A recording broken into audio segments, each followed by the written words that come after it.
పూరా లోకల్. నమస్తే, welcome to పురా లోకల్. ప్రస్తుతం మనం బీజేపీ రాష్ట్ర ప్రధాన కార్యాలయంలో ఎస్సీ మోర్చా అధ్యక్షులు కాంతి కిరణ్ తోటి ఉన్నాము.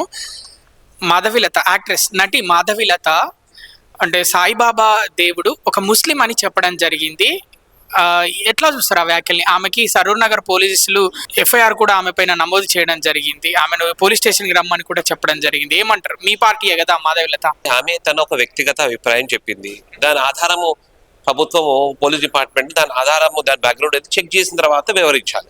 మీరు ఒకసారి అటు షిరిడీకి పోయి మహారాష్ట్రలో చూసినట్టయితే సాయిబాబా ఆయన జీవితంలో ప్రారంభిక దశ నుంచి కూడా స్పష్టంగా అందరూ కూడా ఈజ్ ప్రాక్టీసింగ్ ముస్లిం అనే విషయం అనేది కూడా జగమెరిగిన సత్యం. ఆ విషయం ఆమె స్పష్టంగా చెప్పింది. సాయిబాబా అనే వ్యక్తి ఇస్లామిక్ ధర్మం సంబంధించిన ఒక వ్యక్తి.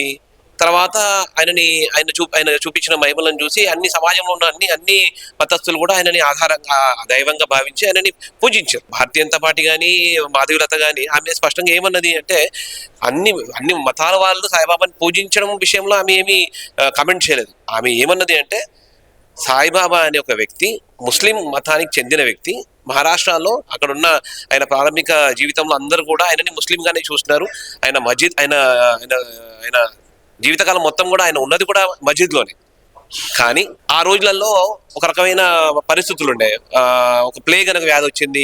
ఆ రకమైన రకరకాల వ్యాధులు వచ్చినప్పుడు ఆ వ్యాధి వల్ల చాలా మంది జనాలు తన ఒక ప్రాణాలు కోల్పోయిన వాళ్ళందరూ కూడా ఒక శక్తి వైపు చూస్తున్నారు. ఏ శక్తి అయితే వాళ్ళని ఆదుకుంటుందో అనే దిశలో చూసినప్పుడు మహారాష్ట్ర ప్రాంతంలో హిందువులందరూ కూడా అరే ఈ సాయిబాబా అనే వ్యక్తి చాలా మహిమలు ఉన్నాయి, అందరూ పోతే ఆయన ఇచ్చిన నీళ్ళతోని దీపాలు వెలిగిన ఒక దాఖలాలు ఉన్నాయి, అట్లా ఆయన చూపించిన మార్గాల వల్ల చాలా మంది ఇబ్బందులు తొలగిపోయినాయని తర్వాత సహజంగానే ఒక మంచి చూపించిన వ్యక్తి దగ్గరికి అందరూ సమాజం పోతుంటది. అటు హిందువులు అయితే, క్రైస్తవులు లేదు, ముస్లిం లేదు, దానికి వ్యతిరేకత లేదు. అందరూ కూడా సాయిబాబా చూపించిన మహిమల వల్ల ఆధారించి ఆయన దైవంగా భావించారు, సమ్మతమే. ఆమె ఏమన్నది, ఆయన ప్రాక్టీసింగ్ ముస్లిము, మస్జిద్లో ఉంటాడు అని అన్నది. దానికి పెద్ద ప్రభుత్వము కొంచెము ఓవర్ యాక్టింగ్ చేసి వాళ్ళ మీద ఎఫ్ఐఆర్ చేసి ఆయనని నమోదు చేయడం అనేది చాలా బాధాకరమైన విషయం. ప్రభుత్వం ఈ రకంగా చిన్న చిన్న విషయాల మీద దృష్టి మళ్లించి పెద్ద పెద్ద విషయాలు ఉన్నాయి సమాజంలో. ఇంకా పిల్లలు వాళ్ళు ఒకరినొకరు తిట్టుకున్నారు, మతం పేరు మీద తిట్టుకుంటారు, వాళ్ళ మీద చర్యలు తీసుకోవాలి. కానీ ఈ చిన్న చిన్న విషయాల మీద ప్రభుత్వం దృష్టి సాధించకుండా ఉంటే బాగుంటుందని మా అభిప్రాయం. అంటే హిందువులలో సాయిబాబా భక్తులు ఉన్నారు. సరూర్ నగర్ కి చెందిన షిరిడి సాయిబాబా భక్త ఐక్య వేదిక వాళ్ళే వెళ్ళి కంప్లైంట్ ఇచ్చారనమాట. అంటే హిందువులే వాళ్ళు కూడా, అందుకే కంప్లైంట్ పోలీసులు తీసుకోవడం జరిగింది, ఎఫ్ఐఆర్ కూడా నమోదు చేయడం జరిగింది. ఆ సాయిబాబాకు సంబంధించిన భక్త టోలీ ఎవరైతే ఉన్నారో వాళ్ళు కూడా కొంచెం విచక్షణతో వ్యవహరించాలి. ఆమె ఏమన్నది, ఆమె సాయిబాబా పట్ల దుష్ప్రచారం ఏం చేయలే. ఆమె సాయిబాబా వ్యతిరేకంగా గౌరవాన్ని దెబ్బతీసే రీతిలో ఎక్కడ మాట్లాడలే. ఆమె ఏమన్నది, ఆయన సాయిబాబా అనే వ్యక్తి ముస్లిము, ఆయన జీవితకాలం మొత్తం కూడా మస్జిద్లోనే ఉన్నాడు, ఆయన ఒక మహిమలను చూసి తన జనాలందరూ కూడా ఆయనకు దైవంగా స్వీకరించినారు, అంతే అన్నది ఆమె.